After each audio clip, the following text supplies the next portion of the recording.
Hello વિદ્યાર્થી મિત્રો, આપ સૌનું આપને યુટ્યુબ ચેનલ પર હાર્દિક સ્વાગત છે. તો આજે હું તમારા માટે લઈને આવી ગઈ છું ધોરણ 11 વિષય સંસ્કૃત પાઠ 14 ચતુસ્રુ વિદ્યા સ્વાધીનું સંપૂર્ણ સોલ્યુશન, તે પણ આપણી નવી બુક પ્રમાણે. તે પહેલાં તમે જો આપણી ચેનલને લાઇક અને સબસ્ક્રાઈબ ન કરી હોય તો તે જરૂરથી કરી દેજો. તો ચાલો આપણા તમામ પ્રશ્નોના ઉત્તરોની સમજૂતી મેળવીએ. તો અહીં આપણા સ્વાધીનો પહેલો પ્રશ્ન છે. નીચેના પ્રશ્નોના સંસ્કૃત ભાષામાં ઉત્તર લખો. તેમાં આપણો પહેલો પ્રશ્ન છે, ત્રયામ કે વેદાઃ સમાવિષ્ટાઃ સન્તિ? તો એનો ઉત્તર થશે ત્રયામ ત્રય વેદા ઋગ્વેદ યજુર્વેદ સામવેદ ચ સમાવિષ્ટાઃ સન્તિ. ત્યારબાદ બીજો પ્રશ્ન છે, કા વિદ્યા લોકસ્ય ઉપકરોતિ? તો એનો ઉત્તર થશે આન્વીક્ષિકી વિદ્યા તર્ક વિદ્યા હેતુર્વિદ્યા વા લોકસ્ય ઉપકરોતિ. ત્યારબાદ ત્રીજો પ્રશ્ન છે, ક્રીદશઃ લોકઃ પ્રસિદ્ધતિ? તો એનો ઉત્તર થશે ત્રયા ત્રિભિઃ વેदैः ઋગ્વેદ યજુર્વેદ સામવેदैः રક્ષિતઃ લોકઃ પ્રસિદ્ધતિ. ચોથો પ્રશ્ન છે, દંડઃ ક્રીદશઃ પ્રોક્તઃ? તો એનો ઉત્તર થશે દંડઃ આન્વીક્ષિત્રૈ વાર્તાનામ યોગક્ષેમ સાધનમ પ્રોક્તઃ. ત્યારબાદ પાંચમો પ્રશ્ન છે, વાર્તા કેભ્યઃ ઉપયુજ્યિત? તો એનો ઉત્તર થશે વાર્તામ અધ્યક્ષેભ્યઃ ઉપયુજ્યતમ. તો હવે એના પછીનો આપણો પ્રશ્ન બીજો છે કે નીચે આપેલા વિકલ્પોમાંથી સાચો વિકલ્પ પસંદ કરીને ઉત્તર લખો. તો આપણો પહેલો પ્રશ્ન છે કે માનવાઃ ઇતસ્ય કો અર્થઃ? તો એનો ઉત્તર થશે ઓપ્શન એ મનુશિષ્યઃ. ત્યારબાદ બીજો પ્રશ્ન છે, કૌટિલ્યો નામ કઃ? તો એનો ઉત્તર થશે ઓપ્શન બી ચાણક્યઃ. ત્યારબાદ ત્રીજો પ્રશ્ન છે કે ઉદ્યત દંડઃ કસ્ય વિશેષણમ અસ્તિ? તો એનો ઉત્તર થશે ઓપ્શન એ નૃપસ્ય. ત્યારબાદ એનો ચોથો પ્રશ્ન છે, રાજા કિમ વશીકરોતિ? તો એનો ઉત્તર થશે ઓપ્શન સી સ્વયં પક્ષમ પરમ પક્ષમ જ.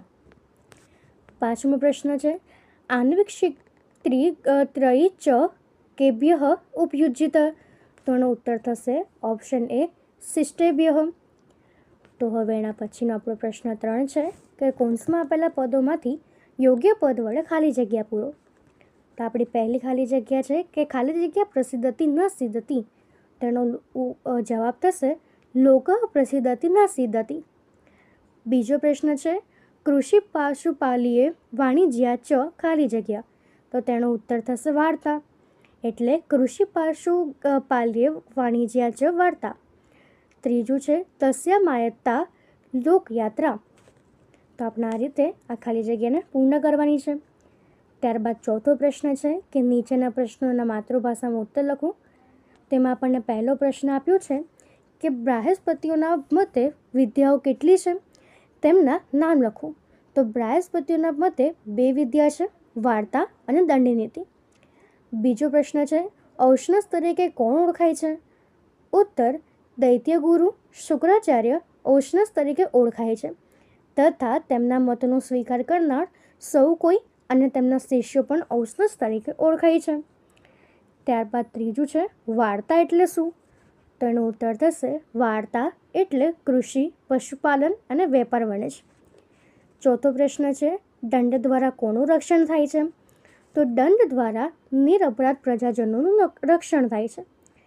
ત્યારબાદ પાંચમો પ્રશ્ન છે, રાજા કેવો હોવો જોઈએ?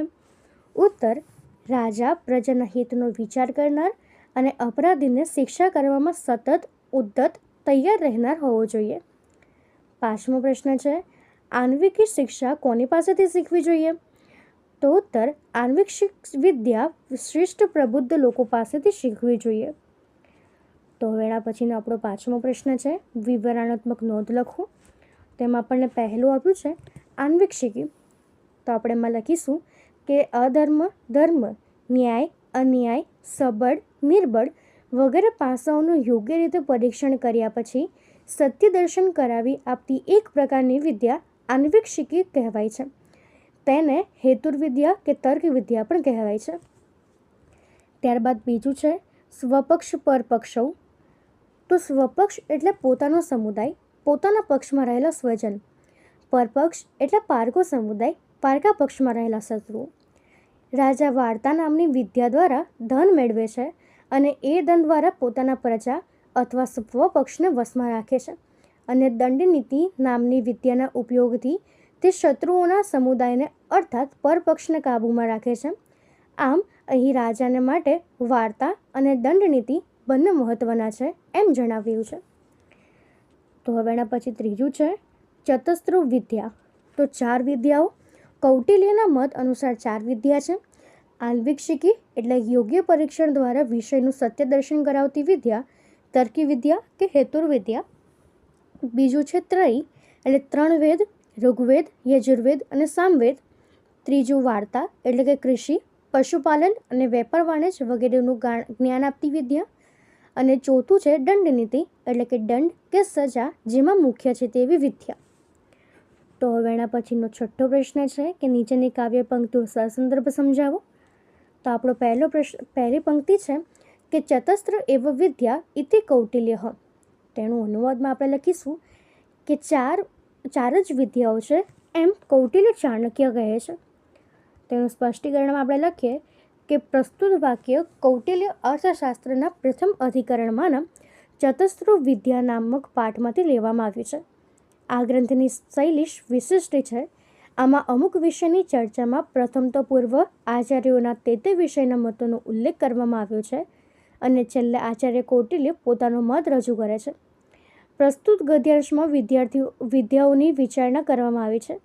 આ પ્રસંગે પ્રથમ માનવ, બ્રાહ્મસ્પત્ય અને ઔશનસ એ 3 મતોને નોંધીને તે પછી કૌટિલ્ય પોતાનો મત રજૂ કર્યો છે. કૌટિલ્ય એ 4 વિદ્યાઓને રીતે જણાવે છે, જેમાં પહેલું છે આન્વીક્ષિકી, યોગ્ય પરીક્ષણ દ્વારા વિષયનું સત્ય દર્શન કરાવતી વિદ્યા, તર્ક વિદ્યા કે હેતુર્વિદ્યા. બીજું છે ત્રયી, 3 વેદ, ઋગ્વેદ, યજુર્વેદ અને સામવેદ. ત્રીજું વાર્તા એટલે કે કૃષિ, પશુપાલન, વેપાર વાણિજ્ય વગેરેનું જ્ઞાન આપતી વિદ્યા. અને ચોથું છે દંડનીતિ, તો દંડ કે સજા જેમાં મુખ્ય છે તેવી વિદ્યા. કૌટિલ્ય અર્થશાસ્ત્રમાં કૌટિલ્યની પૂર્વના રાજનીતિશાસ્ત્રના નિષ્ણાંતોના મત પણ સુરક્ષિત રહી શક્યા છે. તો એના પછી બીજું છે કે ત્રયા હિ રક્ષિતો લોકઃ પ્રસિદ્ધતિ ન શીદતિ. તેનો અનુવાદ થશે કે ત્રયી વડે રક્ષાયેલ સમાજ પ્રસન્ન રહે છે, દુઃખી થતું નથી. તો એના સ્પષ્ટીકરણમાં આપણે લખીશું કે પ્રસ્તુત વાક્ય કૌટિલ્ય અર્થશાસ્ત્રના પ્રથમ અધિકરણમાંના ચતસ્રુ વિદ્યા નામક ગદ્યખંડમાંથી ઉદ્ધત કરવામાં આવ્યું છે. આ ગ્રંથની શૈલી વિશિષ્ટ છે. આમાં મુખ્ય વિષયની ચર્ચામાં પ્રથમ તો પૂર્વ આચાર્યના તે વિષયના મતોનો ઉલ્લેખ કરવામાં આવ્યો છે અને છેવટે આચાર્ય કૌટિલ્ય પોતાનો મત રજૂ કરે છે. ઋગ્વેદ, યજુર્વેદ અને સામવેદ એ 3 વેદોમાં નિર્દિષ્ટ કર્તવ્ય, અકર્તવ્ય, વિધિ નિષેધ પ્રમાણે વર્તન વ્યવહારયુક્ત સમાજ કે પ્રજા હંમેશા પ્રસન્ન રહે છે. તેનો ક્યારેય અકાળે વિનાશ થતો નથી કે તેને આપત્તિ આવતી નથી. અહીં સમાજ અને પ્રજાના રક્ષણ માટે વેદોની અનિવાર્ય દર્શાવવામાં આવી છે અને વેદ ત્રય એટલે કે ઋગ્વેદ, યજુર્વેદ અને સામવેદનું મહત્ત્વ પ્રતિપાદિત કરવામાં આવ્યું છે. તો હવે એના પછી ત્રીજી પંક્તિ છે કે રાજા નિત્યમ ઉદ્યત દંડઃ સાયત. તેનો અનુવાદ થશે કે રાજાએ દંડ આપવામાં સતત તૈયાર રહેવું જોઈએ.